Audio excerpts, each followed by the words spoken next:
Toda la iglesia guardó un silencio sepulcral. El pastor se le quedó viendo detenidamente a la señora y le dijo: hermana, yo iría hasta el mismo infierno si me dieran un pasaje de regreso a predicar el evangelio.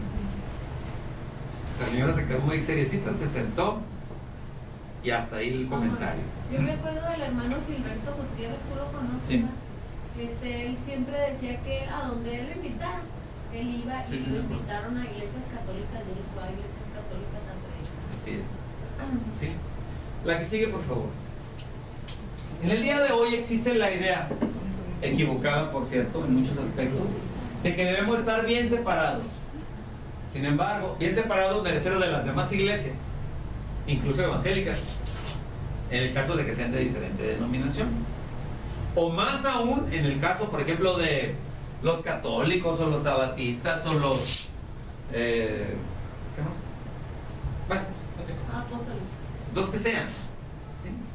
Sin embargo, ¿verdad? Debemos decir que tenemos que presentar la palabra de Dios y llevarla a cualquier lugar con tal que la gente nos permita allí presentarla.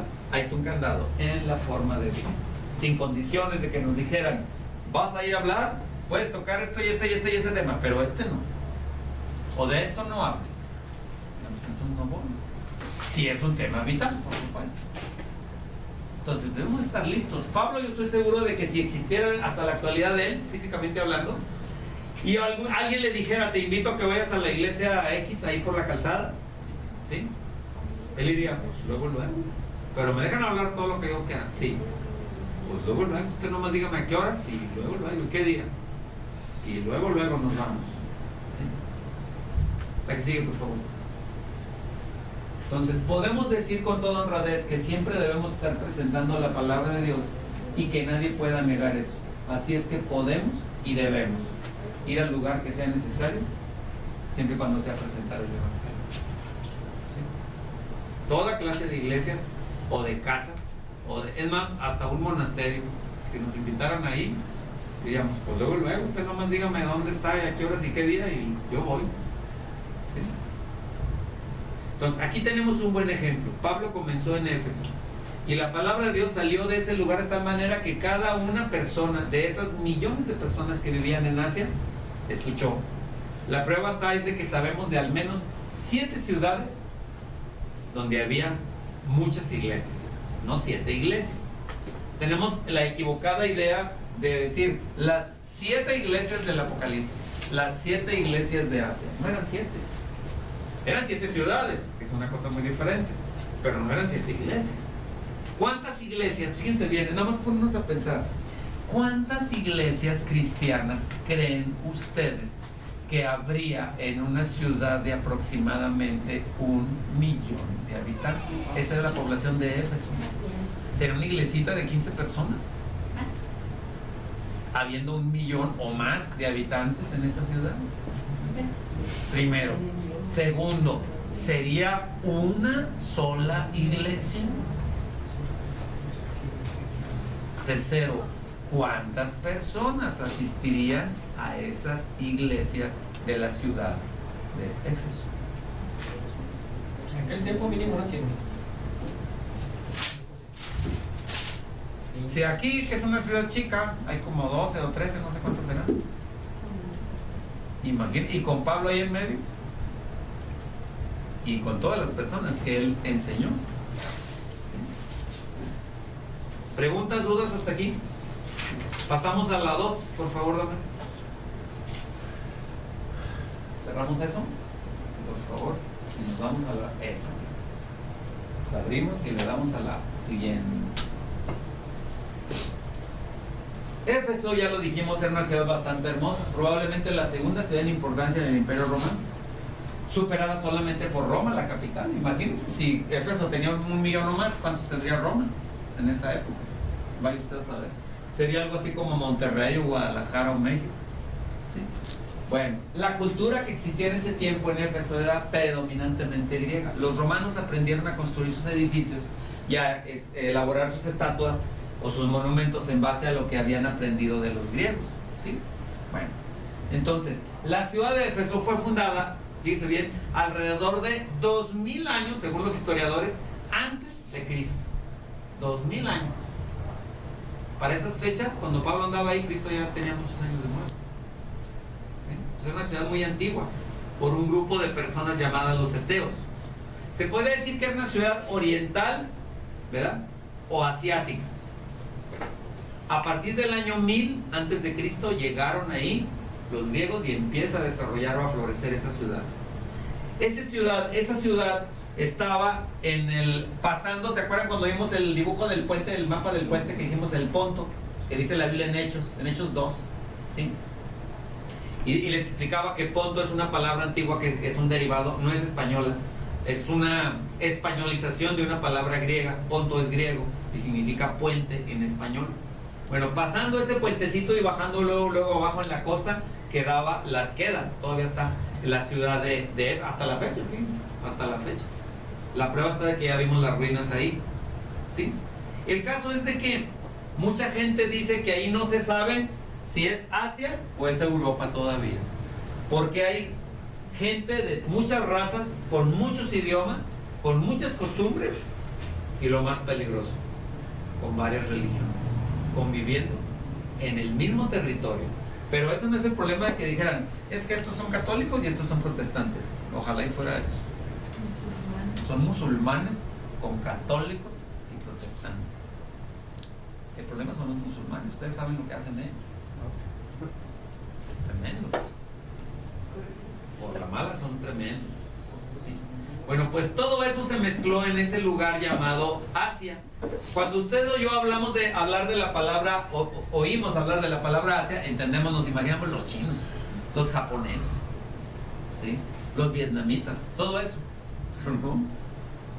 Ahí era la mezcla donde terminan los europeos y empieza a haber ya asiáticos. Pero ni son chinos, ni son japoneses, ni hablan chino, ni hablan japonés. Para empezar, no hablan ningún idioma de esos países, hablan el turco, que es un idioma de ellos, que son árabes. Pero usted lo ve a los turcos y dice, ¿a poco estos son árabes? Pues sí son árabes, se parecen mucho a nosotros. No parecen con los típicos árabes que ven así con el turbantillo ese que usan, barbones y con las túnicas. No, visten así como usted y como yo, pantalón de mezclilla y camisas vaqueras y todo eso. En Turquía, sí, pero son árabes. Bueno, la que sigue, por favor. Por espacio, fíjese bien, de unos 2500 años, Éfeso fue una de las ciudades más grandes del mundo, era cosmopolita, vivía mucha gente de muchos países ahí, era un puerto para empezar. Acuérdense que en aquella época pues no había aeropuertos ni nada ni muchos otros camiones. Un puerto era como decir el aeropuerto, junto con la central camionera, aparte de barcos, por supuesto. Por 2500 años esa fue una de las ciudades más grandes del mundo. Estaba ubicada en un puerto que actualmente dejó de funcionar por estar lleno de sedimento. Nunca ¿cómo se llama? Drenaron, nunca quitaron todo el escombro que iba cayendo ahí de la basura de la misma ciudad de Éfeso y se hizo tierra. ¿Qué pasó? Que Éfeso se tuvo que desplazar 10 kilómetros más adentro de la tierra. Pero cuando Pablo fue por primera vez ahí, todavía estaba la ciudad a la orilla del mar. Él llegó en un barco hasta esa ciudad. Ahora si fuéramos tendríamos que ir pues, en un barco hasta la orilla y de ahí en un camión o una troca o a ver en qué, un caballo, un burro o a ver en qué. Pero no podemos llegar directamente a la ciudad por barco. A Pablo sí se le facilitó eso. Allí se podía apreciar, según los historiadores antiguos, una especie de carretera muy amplia hecha por los romanos, pero de mármol, que duró miles de años, ¿sí? Mármol que traían de un monte que queda cerca de ahí, que se llama el Monte Paros.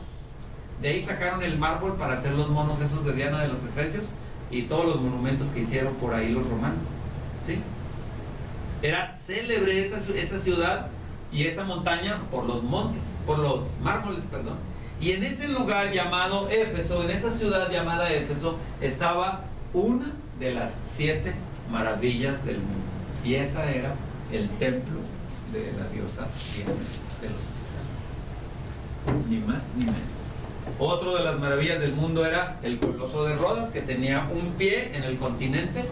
Era una estatua, medía como 50 metros de alto, de mármol, ¿verdad? Con un pie en el continente, en la orilla, y otro pie en una isla que quedaba ahí cerquitita. Y por ahí pasaban barcos. Tenía una mano así en alto, y en esa mano tenía así como la Estatua de la Libertad de Estados Unidos, una antorcha. y ahí quemaban literalmente el humo. Era el faro, para que supieran que ahí llegaban a la ciudad de Rodas. Los jardines colgantes de Babilonia era la otra, una de las otras maravillas, pero bueno, no vamos a meter mucho en eso. Bueno, ese ídolo, ¿verdad? Diana de los Efesios, estaba ubicado dentro de los templos más costosos, pero a la vez hermosos que se hubieran construido, ¿verdad?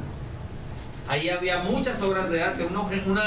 Las personas creen, los cristianos que no conocen mucho de esto, creen que era un templo grandote con un altar ahí al fondo y una mona. Y ya, no. Había muchas obras de arte. Entre ellas, adentro había un cuadro, según los historiadores, hecha por un pintor griego muy famoso que se llamaba Peles, que pintó un cuadro como de 4 metros de ancho por 5 metros de alto, con una fotografía entre comillas, o sea, pintura pues de Alejandro Magno arrojando rayos desde sus manos. Ahí veneraban a Alejandro Magno como Zeus, ¿verdad? Fue el templo ese de Diana de los Efesios más grande que se haya construido después del Capitolio donde vivía el emperador romano, los Césares. 4 veces más grande que el Partenón. 128 metros de largo, ya lo habíamos dicho, 73 metros de ancho, 100 columnas de mármol por fuera y casi 10 metros de alto, y todo de mármol desde el piso, columnas, hasta el techo era de mármol. ¿Se imagina? Y recalcando, la famosa Diana no era la mona esa que es así, que está ahí en Guadalajara con un recorte así. En México también hay una mona. Esa es la Diana Cazadora, pero esa era griega. Esta era de los romanos, era de los efesios, ¿sí? En verdad, la famosa esa Diana Cazadora era la diosa de la luna, pero le dicen Diana Cazadora. Bueno, contra eso se tuvo que enfrentar Pablo y los que lo acompañaron en ese viaje misionero.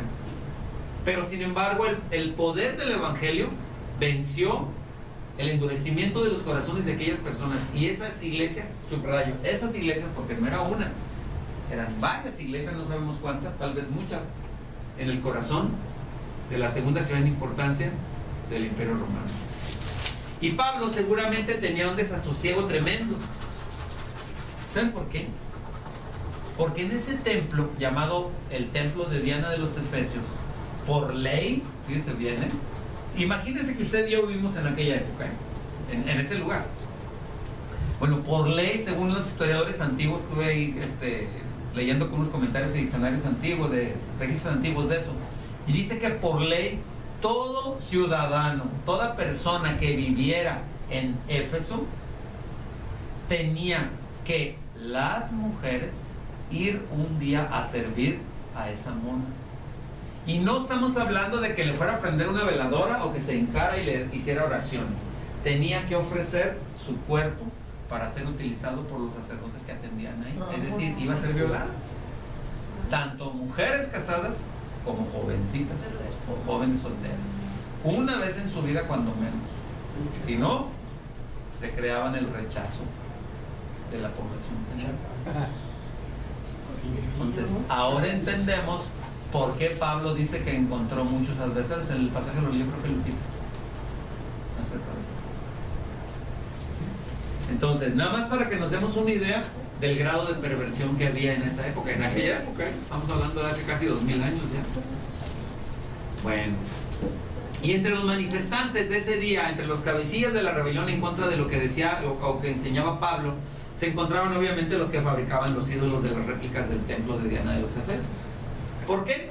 Pablo estaba causando que la lana y las mujeres ya no van para allá. Las mujeres cristianas dejan de ir para allá. ¿Sí? Pablo estaba predicando el evangelio de Dios vivo. ¿Sí? Y los señores estos del templo ese de la mona Diana de los Efesios estaban viendo una pérdida en dinero. Ya nadie, bueno, no nadie, sino mucha gente ya no les estaba comprando sus estatuitas. A eso es a donde voy yo cuando les preguntaba hace rato, ¿ustedes creen que la iglesia de Éfeso es una iglesia chiquita? Si hubiera sido una iglesia chiquita, ¿en qué les mermaba la venta a los vendedores de templos o de monas? ¿Por qué creen que se enojaron? Pues porque las iglesias estaban creciendo. Y eso significaba que ya no había dinero para que la gente les siguiera comprando como antes los monos esos. Pero además, las jovencitas ya no las enviaban sus papás a que ofrecieran su cuerpo ahí. ¿Sí? Entonces, todo el negocio se veía en problemas, ¿verdad? La que sigue, por favor. Bueno, Paros es una de las islas de donde sacaban el mármol, célebre en otros tiempos por sus mármoles. Ahí se encontraba el arte y la riqueza. Ya dijimos eso. La que sigue, por favor, lo de las 7 maravillas del mundo. Fue el templo más grande. Lo que sigue, por favor, era un ídolo muy vulgar, ¿verdad? Y otra vez lo que dijimos, no era la Diana cazadora griega, era Diana de los Efesios. Por eso se le agrega el título de, o el apellido de, los Efesios, no la Diana cazadora, ¿sí? Y era la diosa de la fertilidad, esta de los Efesios. Y bajo la sombra de ese templo se realizaban toda clase de rituales inmorales. Creían que ganaban la benevolencia de la mona esa de la Diana, las jovencitas que entregaban su cuerpo ahí a los sacerdotes, que ministraban ahí. ¿Sí? La que sigue, por favor. Se cree que esta iglesia, la de Éfeso, es la que alcanzó el más alto grado de espiritualidad en esa época. ¿Verdad? ¿Cómo lo sabemos? Por lo que escribió Pablo en esa carta. Los 3 primeros capítulos es doctrina. Los últimos 3 capítulos es vida práctica para la iglesia. Pero lo que nos sorprende es que en esa